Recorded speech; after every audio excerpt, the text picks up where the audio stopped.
What's up, guys? Welcome back to Newswave. So the other day online, Nintendo was once again called out around a situation that's been ongoing for a good portion of the Switch's generation, and I think it's important to highlight once again as we go into what we believe to be a year with new hardware being announced. We'll go over all of that here today. Also, we are going to be talking about reviews dropping for both Street Fighter 6 and Diablo 4, showing just how good this year has been in gaming, and we'll also be talking about another PlayStation port heading to PC. This announcement, though, brought a bit of controversy. Guys, if you enjoy these videos, make sure you hit that like button, helps out a ton, and if new here to the SpawnWave channel, make sure you subscribe down below. And we're going to start today with Xbox Game Pass games for the month of June, really kind of the first half leading up to that Xbox Games Showcase, and we can see this posted up over on news.xbox.com. Nice little card at the top showing all the different titles there. Available right now, though, a Chicory Tale, a Colorful Tale, Cloud, Console, and PC, and Far World Pioneers, Console, and PC. Starting June 1st, we have Car Mechanic Simulator 2021, Cloud, Console, and PC. Slayers X Terminal Aftermath, that's Cloud, Console, and PC. And then we have the big con, Cloud, Console, and PC. Moving up to June 6th, we have Amnesia, The Bunker, Cloud, Console, and PC. Hypnospace Outlaw, Cloud, Console, and PC. Moving to June 8th, Rune Factory 4 Special, Cloud, Console, and PC. And then Stacking, that's Cloud and Console. And then moving up to June 19th, we have Dawn, that's Cloud, Console, and PC. So nothing major, I guess, or massive that's really jumping off the screen here. I mean, I guess if you've been curious about Rune Factory, it's getting added in. But to me, the big thing is going to be when we get to that Xbox Games Showcase, as I believe they'll probably even have maybe a shadow drop or two going into Game Pass, but certainly a more of a clear roadmap for the rest of this year, and then maybe even the second half of June. So nothing massive to start off the month, but again, look towards that Xbox Games Showcase in the second week of June to see what they have. Also, we got a new trailer and a bit more information for Silent Hill Ascension, and this is a game that I'm really not sure how this is exactly going to work, but you can see some of the trailer here, and I'll go over a little bit of the press release that they put out there where they say the actions of millions will determine the outcome. By the time the last scene streams, which characters have survived, will those who are left to be redeemed suffer. Even the project's creators do not know how Silent Hill Ascension will end. So the idea apparently is that it will be controlled by the viewing audience, I guess, week to week. Some were explaining it as you get points depending on, I guess, what you're doing, and then you can spend it to kind of help decide the outcomes and what will unfold here. So this seems like something we'll have to get to its release, which 2023 still, so we'll see there. But to get to its release, and we can find out exactly how all this will work. But to me, really, at this point, I'm more or less just looking forward to Silent Hill 2 Remake whenever we get a release date for that, because that's probably the big tentpole game that they showed during that Silent Hill presentation to look out for. Oh, and we did get a release date for WrestleQuest, and this is a game that I've been following along here and there because the idea of a traditional turn-based RPG, but with wrestlers, sounds pretty cool, and I do like the overall aesthetic of it, looking more towards like a 16-bit RPG, but we have a new trailer. The release date, though, August 8th. Again, this going to basically all platforms, right? It'll be on Xbox, PlayStation, Switch, PC through Steam. It'll also be on iOS and Android. That's actually being published by Netflix. So interesting again to see Netflix kind of work its way in there. But they showed off some of the different wrestlers like Macho Man Randy Savage, Booker T, Andre the Giant, Jake the Snake Roberts, Diamond Dallas Page, Jeff Jarrett, and they showcase some of them as like summons. I think Sergeant Slaughter like drops down and smacks around the enemy a bit. But it looks really fun. Again, I like the idea of this. It looks more like just a zany turn-based RPG, and I just like seeing some of the different takes on the genre, so look out for that one again August 8th. And guys, with some of the quick news out of the way, let's get into the bigger stuff. Let's start right away with Nintendo once again getting called out online around some of their quality issues, specifically for their controllers, the Joy-Cons being a big one, but also their Pro controllers coming under more and more scrutiny with all the Joy-Con drift. And the other day, it was posted up on Reddit, kind of summarizing the situation, and it went absolutely viral online, showing that people still haven't forgotten about this situation, and it's just been ongoing throughout the entire generation. Like, you can see this posted up again over on Reddit, where they say Nintendo president apologized over Joy-Con drift, promised improvements, then won the lawsuits, and are still selling defective controllers with nearly 30,000 upvotes over on Reddit. As I mentioned, a lot of people were voting on this, pushing it up the rankings, and a lot of views on this. A lot of people were sending me this, saying, hey, look, this is still ongoing. And we went over the lawsuit that they were able to win, and a lot of that had to do with the miners not being able to necessarily be agreeing with the EULA and the different things. So it was more or less them kind of taking advantage of loopholes and going between the lines for some of this stuff. Yeah, but that's obviously the job of Nintendo's lawyers, is to be able to navigate the wording of a lot of this stuff and essentially win the lawsuit for Nintendo. And I've been mentioning this for a while, that I just didn't think Nintendo would necessarily come out, admit fault for any of this stuff, because they were consistently battling either these class action lawsuits or potential lawsuits that could come up if they did admit fault. So even the apology was kind of a roundabout way to say, hey, sorry, our Joy-Cons are drifting all over the place. Sorry that you may have Pro controllers that are drifting, which the Pro controller thing is still common from what we've seen with a lot of these controllers. The PlayStation 5 DualSense controllers have been drifting. The Xbox controllers are drifting. The problem is the Joy-Cons themselves seem to have a much larger failure rate overall when it comes to percentages, where a lot of people have in some way, with one or two of the Joy-Cons they've purchased in the 6 or 7 years now of the Switch, probably drifted at one point. But the Pro controllers even are coming up for the new Legend of Zelda Tears of the Kingdom edition, where there's entire threads made about those drifting. So once again, quality concerns coming up around Nintendo's products, and considering we're going into the next generation here pretty soon, we assume in the next year, we'll have at least heard from Nintendo of it, at least given us an idea as to maybe when it can come out and what the new concept is.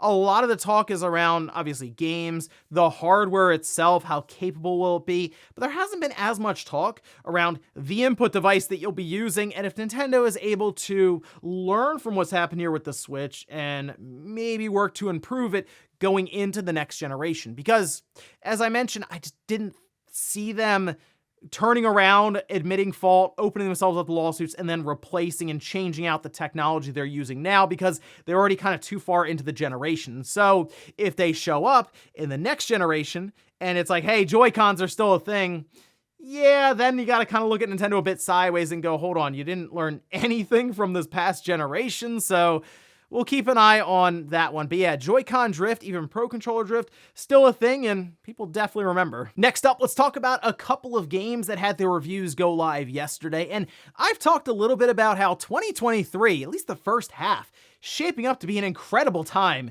in gaming, especially if you go down the list and look at several games that have broken into the 90s on Metacritic and some that have come right up against it.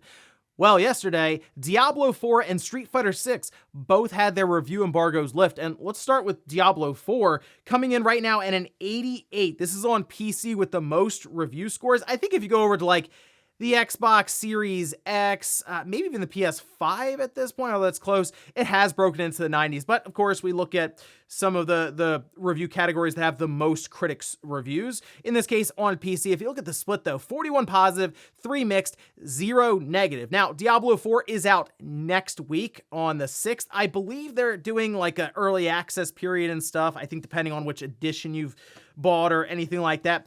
I'm kind of squaring up though June 6th as the time I'll start playing this, mostly because Street Fighter 6 is coming up at the end of this week, and I want to also play through that. But if we look at some of the scores here, 41 positive, 3 mixed, 0 negative, Windows Central says, simply put, Diablo 4 maybe Blizzard's best ever game, and that's a really tough legacy to live up to. On the other end of the spectrum, though, Gamers RD, being one of the lower scores at a 70, says if you want to play Diablo 4 for its story, you are in the wrong place. This new installment has excellent improvement over its predecessor and a decent level design. On a visual level, it's one of the best role-playing games I've played, in which some features could be used in a better way. Now, if we jump over to Street Fighter 6, we can see it here posted up over on Metacritic with a score of 92. That's on 66 critic reviews for the PlayStation 5. Looking at the split, 65 positive, 1 mixed, 0 negative. And I mean, you look down the list, there are several perfect scores here to go by. There's a bunch of hundreds or 10 out of 10s. Even Sports Illustrated gave it a perfect score, where they say from the mechanics of the characters, even the visual flourishes that adorn every attack, Street Fighter 6 is peak fighting games. On the other end of the spectrum, though, Cube says Street Fighter 6 is in its simplest form, remains a fantastic, fun experience, retaining the same gameplay that has been tweaked and improved throughout the years to ensure it remains top of the pile. I've even seen some reviews say this almost feels like an apology for Street Fighter V. If you remember, Street Fighter V was incredibly bare bones when it released, and they sort of built on it over time to get to where it is right now. But Street Fighter 6 sounds like it's showing up here day one with a wealth of content, and that also includes the single player mode that I'm really interested in. I'm not as much into the competitive side with fighting games, going online, fighting against other people, but the single player part that they released that demo for was intriguing, and it was pretty funny going up and just challenging whoever you wanted in the street, whether it's a hot dog vendor or the 65-year-old lady who was just trying to go to a Walgreens or something, and you just start fighting in the street. And of course, the mild RPG elements tacked on with seeing some of the iconic characters in the Street Fighter universe makes me want to actually play through that and see what exactly happens there. So exciting stuff this Friday, Street Fighter 6. Next week, Diablo 4. Then we roll into things like Final Fantasy 16. So the games just keep piling up here. 2023, as I mentioned, the first half has been really good. If the second half can be even, well, halfway as good as what we've seen so far, 2023 could end up being one of the best years in gaming. Next up, let's talk about Ratchet and Clank Rift Apart and how it is indeed heading to PC. This is something that we were sort of expecting just based on what Sony has told us, in that they will release some of these single-player big AAA games first on PlayStation 5, then it'll go to either PC or their subscription service, and they'll work to have 3 different releases, essentially. This one took a little longer than even I was expecting, but technically, even games like Demon's Souls are still just on PlayStation 5. However, Ratchet & Clank Rift Apart, you can see this over on PlayStation Blog, is coming to PC July 26th, and they have a whole suite of features, obviously, for PC players to take advantage of with the much more powerful hardware there, including ultra-wide support, unlocked frame rates, DLSS 3, and FSR 2. So that's pretty cool to see a lot of this stuff, and obviously, you'll be able to crank everything up to ultra settings, and interestingly enough, this is being done by Nixes. So we talked about how Sony had picked them up specifically to work on these PC ports, and based on what they've done so far, I would expect Ratchet & Clank Rift Apart to be a pretty good port overall. But of course, this announcement caused some controversy online, and not necessarily around just the idea of, oh, the PS5 is losing its console exclusive to PC, because I've mentioned in the past, there are some people who just don't want to build a PC. They just want the simplicity of the console, and that's enough for them to keep their system and just play these games there. No, this had to do with Ratchet and Clank Rift Apart, and its big mechanic of jumping between dimensions and how that would happen very, very quickly. There were several different interviews with developers, and Insomniac even talked about this in a recorded segment that was posted up for promotion of the game, really putting the SSD over in the PS5 as being the sole reason the game was possible at all. So now people are wondering, okay, when those minimum requirements for this game go live, will it say you need that SSD, or will a mechanical hard drive be just fine? Even if the minimum requirements say you need that SSD, people will of course still test it on mechanical hard drives, and if it works, that's not not exactly going to look great for Insomniac and Sony because, yes, it would have been a lot of hyperbole in their marketing to push this game along and tout the power of the PlayStation 5. Would it have been possible in the PS4? I think that might be a better question, and probably not. I mean, obviously visual-wise, it probably wouldn't have been. It would have been cut down resolution, ray tracing would have been off the table, any of that. But could they have worked around that? Probably, with just longer load screens or anything they were trying to hide. It just takes longer to go between dimensions. But that'll be interesting when it releases on the PC. One, to see how much better it can look there with enhanced ray tracing and all of this. But two, could it actually run off of an older hard drive? And in our last bit of news, let's talk about some interesting news around the potential of Comcast getting more involved with gaming. Now, this is a piece that started to make the rounds yesterday because it almost sounded like Comcast was looking to maybe buy Activision Blizzard if it fell through with Microsoft, or even buy Nintendo. At least that's just kind of the way people were reading this, but we'll go over exactly what is being said here. First, though, let's take a look. This was a piece that was posted up over on the Middle Market for Mergers and Acquisitions, with Comcast CEO considers his next big move in the transforming media landscape. Now, there are a lot of companies being thrown around here, really just competing for your time when it comes to entertainment, especially with all the talk around subscription services between Disney, Netflix, Peacock, Universal, any of these, right? But they eventually get to a segment where a media analyst with Bloomberg Intelligence, Geetha Ranganathan, discusses the idea of Comcast once again exploring a video game push. Now, I say once again because I believe a year or so ago, they were very close to merging with Electronic Arts. And that was something that it was very quietly put out there that it fell through, and that deal would have, I believe, seen like NBC Universal and Electronic Arts merge together, but they couldn't figure out the overall corporate hierarchy and, of course, the money. But in this case, it seems like Comcast could be looking around to make deals, not buy, make deals with Nintendo, Take-Two, Interactive Software, Activision Blizzard, EA once again. And it just seems more or less like they are speculating, or as what analysts do, analyze the market and see that Comcast would be interested in maybe doing publishing deals or just full-on development deals. It's kind of like how we're seeing Netflix pop up here and there as publishers for these different games, and it's on Android, but you need to have the Netflix app to then get it. You could see that with Comcast, where they work to publish a game and you need like the Comcast gaming app or something on your phone, or maybe even on your TV if it's like an easy enough game to run. So interesting stuff there, but yeah, gaming is getting massive. It makes a ton of money every year, so each one of these companies are going to want a piece of the pie, and that means they might throw some money around to get certain games published, or maybe even funded outright, which would be a cool thing to see, just more money coming in to the space to give us better and better games, we would hope. But keep an eye on Comcast, which again sounds weird, but no, they're not coming in looking to buy a Nintendo or Activision Blizzard, more or less just to work with them. And before we go to the comment of the day, we're gonna take a look at the poll that I posted up yesterday. We're asked, the reviews are now live, are you picking up Street Fighter 6? Okay, 56% just say, no, I'm not interested, but almost half say yes, either later after a sale, or picking it up ASAP, or maybe even waiting for the next edition, or the edition after that. We know how Capcom works with these Street Fighter releases, but I have to say that the single player is selling someone like me on it, who's not even a big fighting game fan necessarily, or player, but if you're heavy into the competitive scene, you're probably all over this day one anyway. But Capcom has been on a roll. This entire year has been on a roll, minus some hiccups like Gollum or Redfall, but otherwise, so far so good. I'm excited to see what the second half of this year holds. And we'll finish up with the comment of the day, as you're seeing here. This is from Junior, says the most profitable way for Nintendo to fight against emulators is to offer their own games for sale as competition. So Nintendo obviously wants to work as the more old school exclusive sell hardware company, and for them, they do at least try to introduce very unique ideas for their hardware to take advantage of using their software.